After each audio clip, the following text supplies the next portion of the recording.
Andrew, before we get right into the cricket, just one on this nice moment here this afternoon, I guess a chance for the families and the players to relax. How nice is it to actually be able to take a breath after what's been a pretty incredible test? It's always great to have the families here, and as you can see, what's playing out in front of us is a special moment and lifelong memories. Makes it even sweeter on the back of going 2-0 up in this series. But yeah, we always encourage the families to come on tour. The guys do long hours on the road, and yeah, whenever they get that time to reconnect with their families and when they're on the road, it's fantastic to watch unfold. Let's get stuck in. Stuck in? The Jonny Bairstow stumping run out, whether it's actually going to go down in the book as. Is that an opportunity you've been watching for during this series? Is it something you've noticed Jonny do a lot, and you've said to, or someone has said, let's watch for that and try and execute that dismissal? Yeah, there's no doubt when a player is leaving their crease or leaving their ground at certain periods of time that you take that opportunity. And I think Pat relayed that in the aftermatch, that there was some conversation around Jonny leaving the crease, and Alex Carey took that opportunity, and the ball was still live in our minds. It got sent upstairs, and ultimately the officiating third umpire decided it's out. It's within the laws of the game. So yeah, I don't see too many issues with it, to be perfectly honest. So you're saying there was conversation ahead of time that this was something Jonny had been doing, and therefore you should try to, I suppose, exploit? It's with every player. Yeah. It's like when a player's running down the wicket to Nathan Lyon, does he take the opportunity to fire a ball down leg side because he's leaving his crease? There's no doubt about that. You see a run-out opportunity at point and you throw at the bowler's end, and luckily Marn actually hit the stumps when Duckett was on his way to 100. So he took that opportunity. He thought he was out of his ground. So so I think any time that a player leaves their ground, you take that opportunity. I think the deliberation that potentially was being discussed out there was the fact that whether it was called over or not. I think that's where sort of Ben was discussing with the players out on the field. But any of these events are always going to polarise opinion. We saw it on day 4 with the catch as well. Some people thought it was out, some people thought it was not out. So these types of events are interpreted as part of the laws, and sometimes not everyone agrees with it. Andrew, are you surprised by the blowback that seems to have been hitting? Like Ben Stokes has been pretty strong in saying he would have withdrawn the appeal. I know Pat mentioned in the press conference that Jonny Bairstow has in fact rolled the ball to stumps a few times. Are you therefore surprised there has been blowback from England? I think we've seen lots of examples of this over time. So I would say that this won't be the last that we see of it. So. What have you made of the short ball in this last test, Andrew? Did you anticipate it going to? Does it feel like the tactical extremes of Test cricket? We didn't anticipate the series to play it like this in the first couple of Test matches with the amount of short pitch deliveries. I think any time you're playing a Test match when you've got a surface such as the two that have been presented, sometimes when the sun's out, you're left few options. When we've seen when the overheads are in, it's a totally different game. And I thought the way that we were challenged on day 1 with the ball from England was, what we'd call almost conventional Test cricket. There was overheads, and the way that we played on day 1 to set up this game, and I think in some ways the conditions almost conspired against us at certain times. It seemed like every time we were batting that there was overheads and lights were on, and our ability to be adaptable through that period and navigate our way through was outstanding, to give us an opportunity to set up the game the way it unfolded. So really proud of the way that the boys have gone about it. And it seemed on the opposite end when we were bowling, the sun was out. So but I suppose hopefully we'll get on the right side of those conditions at some point in time. Do you need to change the way you train? Like, I know you guys do stuff with softer balls and stuff like that, but you don't face anything like some of your guys didn't face anything in their half the whole game. Do you need to change it? I think we do enough of it.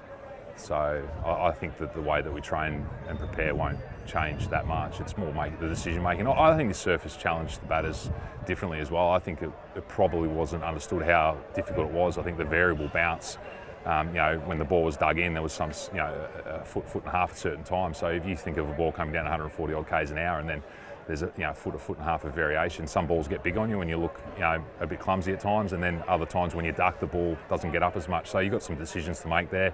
We felt as though we played the situations really well to get ourselves 371 to defend. Having a quicker attack, is it in your advantage if there's 5 more or 3 more pitches like this that your guys are a bit quicker than that? I think it'll just be done differently. I don't think it's an advantage. I think whenever you have a bowling attack with certain skill sets in it, you do it slightly differently. And I thought the inclusion of Mitchell Starc was questioned at the start of the Test match. It was a big decision for us to make, but I think now it makes a lot of sense to people, and the way that Starkey went about it gave us a different option, gave us a different balance of attack, and I think that the way that the bowling unit was able to navigate through was outstanding. What gave Starkey the edge here and not at Edgbaston? What was the difference?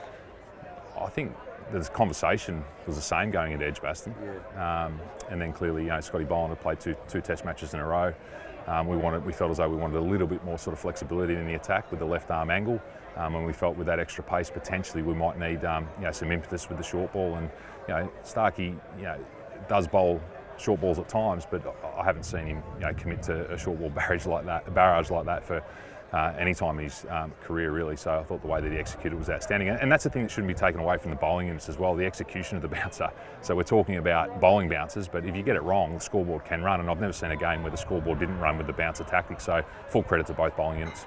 On that, and very different style of bowling to the short stuff. The fact that he was able to get the ball to swing a couple of times in the game, get some very important wickets. I mean, that seems like it's swinging a lot less consistently in England this time around. So happy that you got that one right. Yeah, we obviously feel if the conditions are in his favour that he'll curl the ball, and when they're not, that everyone struggles to swing the ball. They had better swing numbers than us throughout the game, but I think that's just purely on the overheads. But to see his impact with the new ball, a couple of almost conventional test wickets early on from Pat and himself, gave us a really good start, fall down early, put them right on the back foot. So yeah, promising signs for Starkey, but we feel as though we've got a really good collective to get through the series. And just one in terms of, I guess, the intensity of the reaction today in the long room and around the ground. Obviously the team's gone on a long journey in terms of improving its reputation and how it's seen and how it plays its cricket. How do you deal with the fact that might be the reaction you're going to get in Headingley and ahead in the series? I think we've got a pretty strong reaction in Edgbaston anyway, so I don't think the crowds are going to change too much. It's on their terms with the crowds, and we feel supported. We've got plenty of support, and I think that ultimately when it comes down to it, was within the laws of the game. So I don't think, as I said, there's too many issues our end. Are you going to have a chat? Sorry. I think we're about to get thrown off the ground. So. Yeah. Are you going to have it? Brendan said on TMS after the game that he doesn't think you'll see the teams having a beer anytime soon.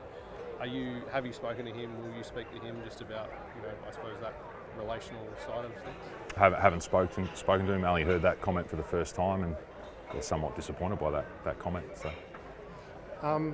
Short pitch bowling can be pretty boring and one-dimensional, and there was a lot of it.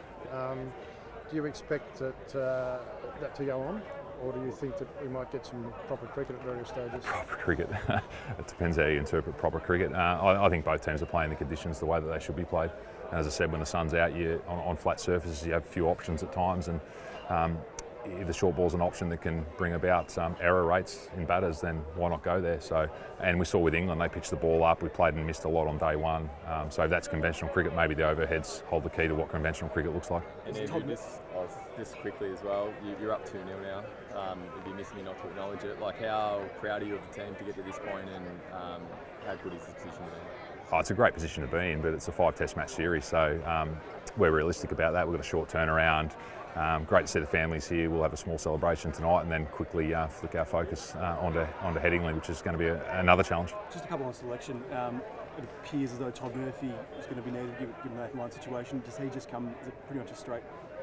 Is there any consideration of going all pace?